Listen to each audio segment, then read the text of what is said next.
Hello friends, जो आपको video में भैंस दिख रही है ये ब्याई हुए लगभग 16 घंटे बीत चुके हैं, लेकिन अभी तक इसने जेर नहीं डाली है। और जब मैं जाकर के देखता हूँ तो इसको देख कर के ऐसा लगता है कि इसने जेर डाल दी होगी, लेकिन बट इसने जेर अभी तक डाली नहीं है और बिल्कुल भी दिखाई भी नहीं दे रही है कि जेर इसने थोड़ी बहुत चली भी हो। लेकिन साथ ही साथ इसमें क्या है कि किस तरह से जेर को निकाला जाता है और जेर निकालने के लिए अब जैसे ही मैं इसको जेर निकाल रहा हूँ हाथ से, लेकिन एक बात यह है कि जो आपको वीडियो में नहीं दिखा सकते क्योंकि इसके अंदर बहुत ज़्यादा ब्लड होता है, बहुत ज़्यादा जो जेर है निकालते समय। और वैसे जेर भी आपको पता ही है कि किस तरह की दिखाई देती है, तो उसको दिखाना उचित नहीं है। लेकिन जेर निकालते समय आपको ये ध्यान रखना चाहिए। बहुत इस तरह के कमेंट्स भी आते हैं, कॉल भी करते हैं कि सर हम हमारे पशु की जेर नहीं निकलवाते हैं, जेर ऑटोमेटिक ही गिर जाएगी 3 दिन से 4 दिन में। लेकिन आप पशु के साथ ऐसा ना करें। यदि आपका पशु जेर नहीं डाल रहा है तो आपके पास नज़दीक यदि कोई पशु चिकित्सक है जिसे अच्छी जानकारी हो, लेकिन जेर आप उन्हीं से निकलाएं जिन्हें बहुत अच्छा नॉलेज हो। ये बात आप ज़रूर ध्यान रखें। कई बार यदि जेर निकालते समय आपके पशु में इन्फेक्शन हो जाता है और दिक्कत हो जाती है, उसकी वजह से लगभग पशुपालक हैं वो डर जाते हैं, तभी वो कहते हैं कि हम जेर नहीं निकलवाएंगे, हमारा पशु खराब हो सकता है। ऐसा कदापि नहीं होता। यदि आप अच्छे पशु चिकित्सक या सहायक पशु चिकित्सक से यदि आप जेर निकलवाएंगे तो अच्छी तरह से वो जेर भी निकालेंगे और आपका पशु सही भी होगा और वो अच्छी मेडिसिन भी दे के जाएंगे। और जब भी जेर निकालते हैं तो आप उसे जो फ्यूरेक्स बोलस आती हैं वह आप बोलस ज़रूर आप उसके अंतर्गत यूट्रस के अंतर्गत आप ज़रूर छोड़ें, जिसके अंतर्गत साल्ट हो, नाइट्रोफ्यूराजोन एंड यूरिया, जिसके अंतर्गत मैं फ्यूरेक्स बोलस लेता हूँ। उसके अंतर्गत 4 बोलस एक साथ इसके अंदर यूट्रस के अंतर्गत छोड़ी जाएंगी, यानी 2 बोलस एक हॉर्न में, 2 बोलस एक हॉर्न में।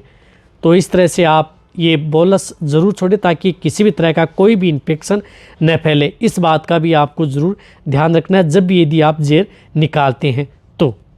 और जेर निकालने के बाद में आप एक बात का आपको ज़रूर ध्यान रखना चाहिए कि हाथ में स्लीव होनी चाहिए, और यदि स्लीव हल्की हैं तो डबल आप स्लीव हाथ में रख सकते हैं ताकि इसमें कोई इन्फेक्शन हो। साथ में आप उसे इंजेक्शन ज़रूर लगाएं। जिस तरह से इसको एक इंजेक्शन लगाया गया है CPM क्लोरफेनिरमाइन मेलेट, बहुत ज़रूरी है। जेर निकालने के तुरंत बाद आप ये इंजेक्शन ज़रूर लगा दें। जिस तरह से मेरे हाथ में ये 4 इंजेक्शन है तो ये चारों इंजेक्शन लगाए जाएंगे। और दूसरा इंजेक्शन है वो है मिलोक्सिकेम साल्ट का, ये इंजेक्शन भी ज़रूर लगाएं। यदि आपके पशु में इस प्रकार की दिक्कत हो जाती है तो आपके पशु चिकित्सक से ये इंजेक्शन भी ज़रूर लगवाएं, जिस प्रकार से मैंने इसको मिलोक्सिकेम इंजेक्शन लगाया है।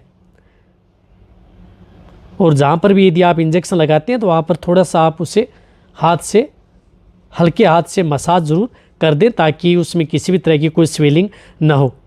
और साथ ही साथ आप उसके अंतर्गत एक इंजेक्शन है जो आप मल्टीविटामिन्स इंजेक्शन, जिस प्रकार से इसके अंदर बेलामाइल लगाया गया है तो वह इंजेक्शन आप ज़रूर लगा दें।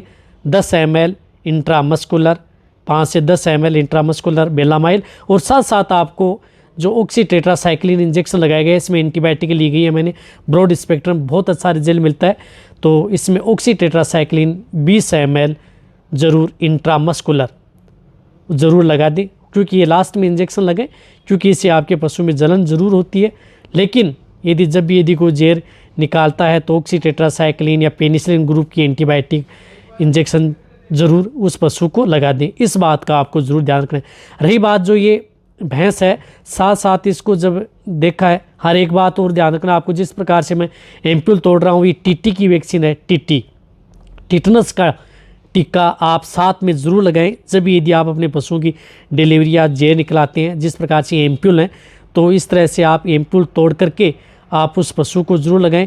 यदि एम्प्यूल है कम से कम आप 2 से 3 ml आप यदि जो TT की वैक्सीन है वो लगाएं टीका। यदि सीरम है तो आपको 5 ml लगानी है, और TT का यदि टीका है तो आप उसे 2 से 3 ml आप उसे इंट्रामस्कुलर, जिस तरह से इसको पिट्ठू में लगाया गया है, ये बहुत ज़्यादा ज़रूरी है पशुओं को लगाए जब आप साथ में लेके जाएं, और जहाँ तक हो सकता है ऐसे कोल्ड चेन में रखें। जब भी मैंने इसको चेक किया तो इसमें मिल्क फ्यूर की भी शिकायत है, साथ ही साथ इसका टेम्परेचर भी डाउन है। पशुपालक कह रहा है कि कुछ खा नहीं रही है, सुस्त है सी बैठी थी एकदम, तो साथ में इसमें मिल्क फ्यूर भी है। तो अब टेम्परेचर इसका डाउन है, तो मिल्क प्योर है, तो उसकी वजह से भी यदि मिल्क प्योर और जेर यदि आपके पशु में इस प्रकार की दिक्कत हो जाती है तो उसमें जेर तो निकलना बहुत ही मुश्किल है। साथ साथ आप मिल्क प्योर है तो इसके अंतर्गत आप जिस प्रकार से इसके अंदर लगाई गई है ड्रिप लगाई जा रही है, तो जब भी यदि ड्रिप का प्रयोग करते हैं, कालबोरल या माइपेक्स किसी का भी यदि आप प्रयोग करते हैं तो आप उसे पहले आप गर्म पानी में डालें और ताकि उसका टेम्परेचर मेंटेन हो, और गर्म पानी में डाल करके और फिर आप इसका प्रयोग करें। जिस प्रकार से इसको कालबोरल कैल्शियम बोरोग्लूकोनेट 450 ml दी जा रही है ताकि ये पशु जल्दी रिकवरी ले।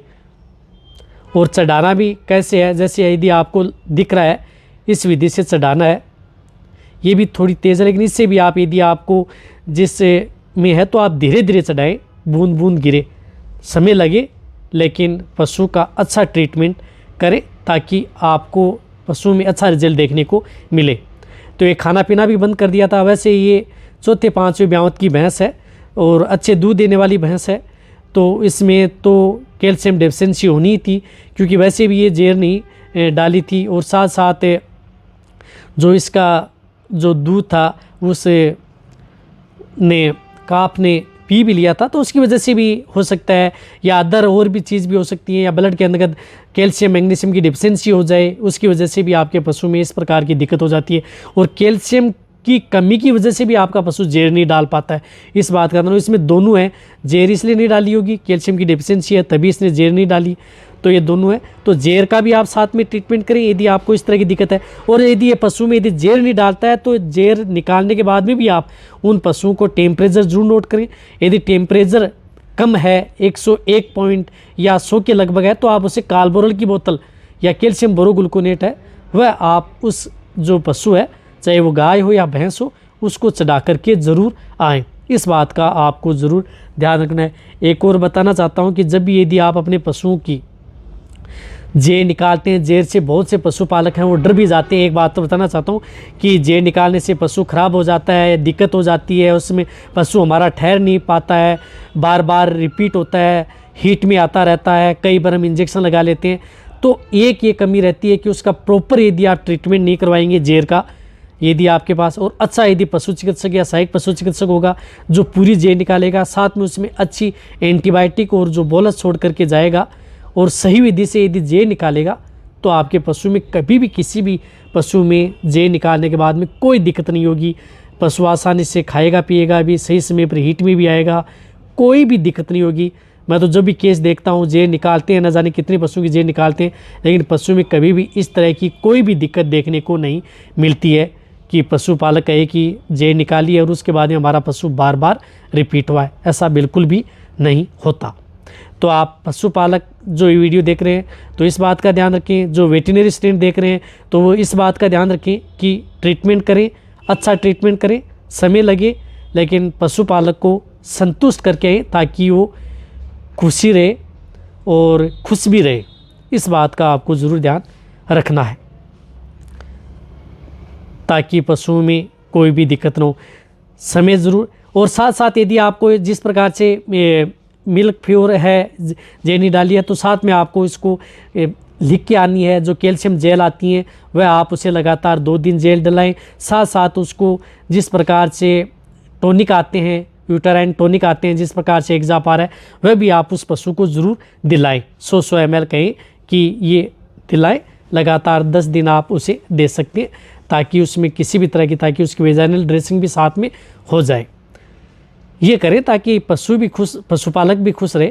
और जब ये ट्रीटमेंट करने के बाद में आपको दिख रहा है कि ये भैंस आसानी से आराम से चल रही है, किसी भी तरह की कोई दिक्कत नहीं है इसमें, तो ट्रीटमेंट करने के बाद में आप यदि उसे सूखा चारा पड़ा रहता है या जो सूखा जो चारा है या सूखा जो किसी तरह के हैं तो वो ज़रूर आप उस पशु को ट्रीटमेंट करने के बाद में डलाएं ताकि उसकी जो मुंह की मूवमेंट होगी, मुंह का मूवमेंट होगा तो पशु आसानी से जो भी यदि आप उसे किसी भी तरह का आहार देंगे तो खा लेगा। रही बात, इसको 2-3 दिन ध्यान रखना है, हरा चारा न दें और कम से कम 3 दिन तक आप उसे दाना मिश्रण भी आप इसको न दें, सिर्फ खली पर आप दे सकते हैं। इसे कोई सी भी खली हो वह ज़रूर आप उस पशु को दें, इस बात का भी आपको ज़रूर ध्यान रखना है। साथ साथ उसे दूध भी पूरा न निकालें, जिस तरह से ये भैंस है अब अच्छी तरह से आपको दिख रहा है, एकदम ठीक हो जाएगी। यदि जो मैं आपके लिए वीडियो लेकर के आता हूँ ये वीडियो अच्छी लगती है तो चाहे आप कमेंट में लिखिए, मेरी वीडियो को अपने दोस्तों के साथ, पशुपालकों के साथ और मेरे जितने वेटरनरी स्टूडेंट हैं उनके साथ आप इस वीडियो को जितना हो सकता है आप शेयर करें, मेरी वीडियो को आप लाइक करें और इस चैनल को सब्सक्राइब भी करें। इसी तरह से वीडियो देखते रहें। थैंक्स, धन्यवाद।